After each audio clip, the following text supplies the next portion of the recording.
Hi, dear ones. This is Ouassima Issrae. I hope you are doing well. I'm coming today to share with you this concept about the soul language. You might have heard about it before, but I want to share my vision about how our soul, our essence, manifests itself in this physical world and how it's important to find tools and maybe the right things, not to say words, to express herself, to express our inner essence here on earth.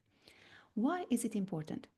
Well, first, can you imagine how it's um, magnificent for our soul to expand in this physical realm? This is one of the reasons we came on earth, is to expand, is to express. We are humans, and by saying humans, we are a vessel for light.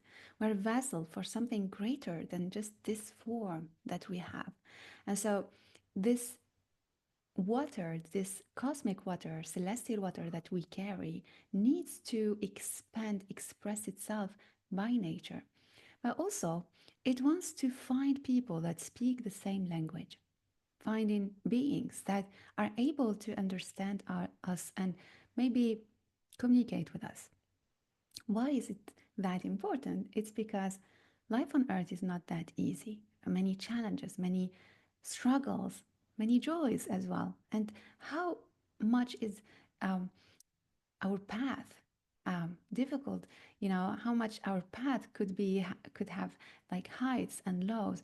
Now, we need to find support. We need to find people who can help us on along the way. And these people or these beings have to speak the same language, have the same values, have the same understanding of the world. I wouldn't say it's religious. I wouldn't say that. It's more of understanding the word, having or seeing the word from same perspective, like using the same glasses. I'm going to share more about that in a bit. So, with this perspective, talking about the soul language is kind of difficult to define it with words. Um, it's it uses our soul, our essence uses different languages, different ways to communicate. And that's why we usually talk about music and sound and um, drawing and painting as a way to express that which is really deep. But still, this language transcends any religious form, any um, thought patterns, any social constructions. It's really something that's why I say cosmic celestial. It's immense. And it's temporaless and temporal. What I mean is like it doesn't follow time, it doesn't follow space. It's beyond form, in the form, in this physical form. And so to discover this soul language, it's really important to quiet our mind and to learn the art of deep listening to our essence. I think how we use tarot practice and journaling is and meditation, it's quite important to listen deeply to who we are within. The next one is to trust this wisdom of the soul, this concept of soul and essence. I won't have much time to dive into what is the soul for today, but to dive into who you really are, because our soul has this kind of rhythm, sound, quality into it that goes beyond the archetypes we play on earth. So, trusting that voice, that inner sound, and trying to understand its wisdom beyond. And the last thing that's quite important is to find ways to share this voice, this inner deep tone with the word using language that fits us in this earth. And so um, it's as if like we start calling in people or beings that have the same language that is like being and feeling home with them. Now, I'm going to share with you the example of my soul language, for example. So I believe soul language is kind of like pure light for me. And I express it through light, which means I get interested by my soul essence of being attracted to light therapy, healing energy, light language, but also to colors. And we're gonna share that a little bit more. Maybe tomorrow I'm gonna post something about colors and how they speak to us in the decks. colors speak our language because I feel our souls, our essences have these rays. They transmit, they carry, they are, and every ray or rays have values, principles. And so I get interested in tarot, of course, in color therapy, painting, collage, nature. Nature is amazing for the colors and all these magical shades. I feel like I'm enlightened when I see these colors and shapes. Talking about shapes, geometry is another type of my feel soul language. The geometry of flowers and plants, and numerology that is part as well of geometry, sacred geometry for me, and how that speaks to me. The stars, the star movements, the planets, and how these shapes they form with their movements. Um, another light language, another language that I words, of course, these letters. Language starts with letters, and you can discover more about my work with the Arabic letters, where I was uh, Sharon. I was born in North Africa, and the Arabic letters were symbols that spoke to me profoundly, and I use them as an oracle of my soul and people's soul. We discover what they came here to do on earth, what are the challenges they will face, the qualities they have to go beyond these challenges, and so on. Poetry, also a way of my essence to express herself. Channeled writings, light language again, coming into the letters. There's also this soul language through the movement. And so, movement, we are life. And dance, music, water magic, playing with water is also corresponds also to my soul language. And so, these elements that I just spoke about act like a codex that allow me to express my essence to others in a language they might understand or they might feel. So that's why I call it a codex. It's structured and it can be transmitted and understood. So, um, talking about tools and these this codex, um, when we define these tools that enhance our expression in the world, um, say for example, I can combine color and water, and that like watercolor. I can talk about colors and geometry, and that gives these shapes of mandalas. I can talk also about crystals and light, and that brings like a whole rainbow of healing. Amazing, isn't it? So you can combine these elements so that you enhance your expression in the world. So be curious about you. What is your soul language? It's beyond what attracts you. It's what gives an expansion to your soul, to your essence. So, what is the importance of this today? Like, why am I bringing this soul language to you today? I believe that we bring harmony wherever we are. We are harmony. And so, by bringing that into our own spheres, by feeling harmonious in our way of expressing ourselves, we bring the principle of harmony to the world. Um, we start collaborating with others in such a way. We start finding our tribe. And it's as if we transmit our light, our essence to the whole world. Our light enlightens the world. So that's why I like to bring this topic to you. It's as if you become synchronized to yourself, to your essence, and that you become a piece of music that is harmonious. So, of course, we will always have issues and problems and complications and things in the physical realm, but still, you know, you cannot stay away from your inner nature, from your essence. You start seeing things with more maturity. So, again, listen to the different parts that are within you, bring them to healing.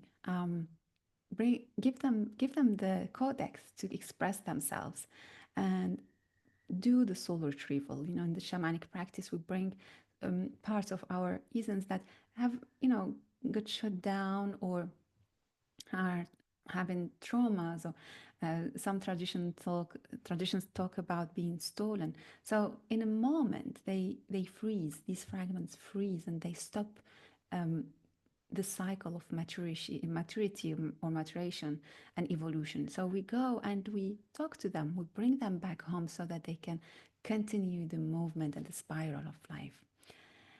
So I'm going to give you some elements now to help you construct this soul language and be. My goal for you is to make it easier for you to connect with your essence and your soul. So the first element would be to create a castle. Yeah, create a castle around you. Was this expression that came to me. I am the sun, warm for those who are light, burning for those who want harm. And so the ancestors from the ocean came to give me this practice of creating a protective cycle. Now, I wrote a whole book about psychic protection, 40 tools and more. Check it out. I'm going to leave the link below. But why I want to share with you this specific technique, because it's quite powerful. Different traditions create the circle, the medicine wheel to protect themselves and to make like this space sacred where you are living. I had a teacher creating this medicine wheel for her in the morning and closing it in the evening, every day, every single day. And so create the castle for your own presence on earth, that help you to have a dense and consolidated presence while being light. And so also you you'll help the different parts of yourself to synchronize in one rhythm and not feel fragmented. You start working and living in harmony with the whole cosmos, because this concept of medicine wheel connects you also to all, to the earth, to the cosmos, to the different directions. It's as if acts like a compass. You become a compass. You have it within you and you become the compass for all those surrounding you. The next point is to surrender. Surrender to what? To the past, to no. You have to surrender because um, the element keys that came for me for this point is that preciousness and quality are the keywords for our future. So surrender to our essence, to be in ecstasy with her, to know what she likes, what she doesn't, and give her your eyes, give her your hands, give her your body, give your essence, your soul, your body, give her back that. Confront the fears as well of losing everything. It's as if people, when they follow their essence, they are afraid of losing their jobs. And it's as if you have to sell a part of you to connect with your essence just once a while. Is this a life that really you want for yourself? I don't know, but for me, I like to think that we came here to embody fully our essence, um, and not be happy with things that are lifeless. There's no life in them. I have to give them life, and so it's as if I'm nourishing death. That's not my mandate. My mandate is to nourish life, and so check what you have nostalgia for. There are some dreams that you had and they didn't come to fruition. Then close those doors. Just thank them for existing and try to have new dreams from your essence. Surrender to her again and again. Surrender to the sadness and the grief that sometimes come from separation. That is important because when we are sad, we grieve, we are able to move forward. We are not stuck in time in those moments of loss. You will hear your essence always coming to rescue. I'm here for you. I'm gonna guide you. I'm you. And so um, there was this words coming to me: doubt, confusion. What you don't see within, you will feel. What you don't feel, you will hear. What you don't hear, you will see outside. By all paths, I reach you. By all paths, you are you. No one and nothing can change what is birthing. Let the old world fade away. The new one is full and not away. That's what my essence told me so clearly. And so, if you want to connect with your essence and allow the codex of you express itself to the world, don't listen to people's judgments. Just follow your guidance. Work on the different archetypes. We work on with this in the at the Temple of Roses. to get more clarity about the different parts of you that are managing you in a way. Learn that there are different vibrations and different action plans, different people.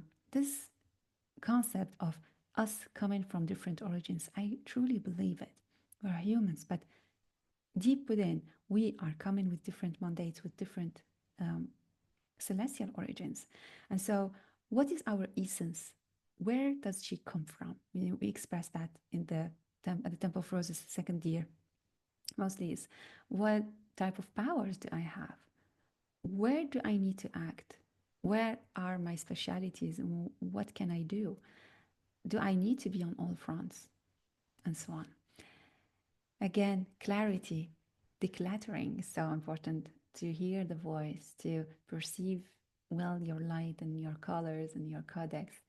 Um, do not use your codex in a way. I would say just collaborate with all that is under your hands to expand your soul, expand your essence, cleanse your energy, your body, your time, your space, your relationships. Set time away from social media. Go to nature. Nature is so close to our essence in all its facets. Nature is nature, nitiru, everywhere. Like we talk about nature, like trees, stones, everything is nature. And you can just tune into it and just recalibrate and refocus your attention on hearing your inner voice, that voice of your essence. Remove objects that are just cluttering your home, your space that do not correspond to you, to your colors. The touch, the texture is so important as well for me. The materials. I'm more into wood than metal. So, all these tools will help your essence to expand. Let go of energy that, do not sell all the time. Just give. You can give away. Um, Given is a rule of this universe. When you give, you shall receive. Maybe not from the same person, but learn how to flow with life.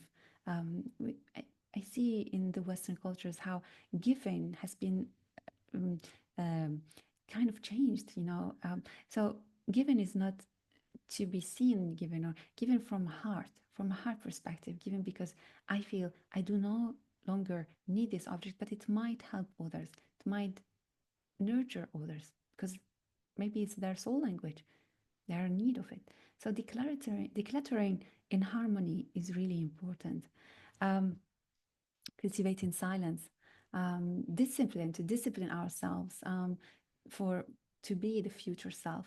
It's really interesting. Aaron Fisher, tea master that I value very much, he said, "You discipline yourself to do things that are good for your future self." Love this. So, you know, we have to have the willingness to put in place new habits that correspond to us and let go the old habits that create holes in our energy and just make us leak energy and make us feel weak. You have to gather our energy and self. And I talked earlier about the castle and the circle that will help you to do that. So another point is to remove also constant availability and build a distance, sometimes creating a distance between us and um, that which takes energy is important to purify our senses, like from all things, from all colors, to perceive right the colors. This requires really a constant consciousness, a constant alignment with ourselves and organize the flow. I used to be available to do the work, to be of service, whether for souls and so on, all the time. And that was a bit tiring because I was not organizing the flow. But by creating these specific moments during the day in which you act on a specific, let's say, I'm doing today soul retrieval, I'm doing tomorrow psychopumping, and these different practices that will lead your chi, will lead your focus, your energy to a specific task instead of being everywhere 24 hours a day. So that's really important to organize it. When you say organize the flow, talk more about it in the article that you can find below. So organizing the visits, I call it the visits to the fountain of love during specific times, in the morning, in the evening. That's also compassionate love for the others and for myself. And so this is what I wanted to share about soul language for today. I'm gonna share more the next days or weeks about tools we use, and more specifically about cards and how they transcribe that soul language.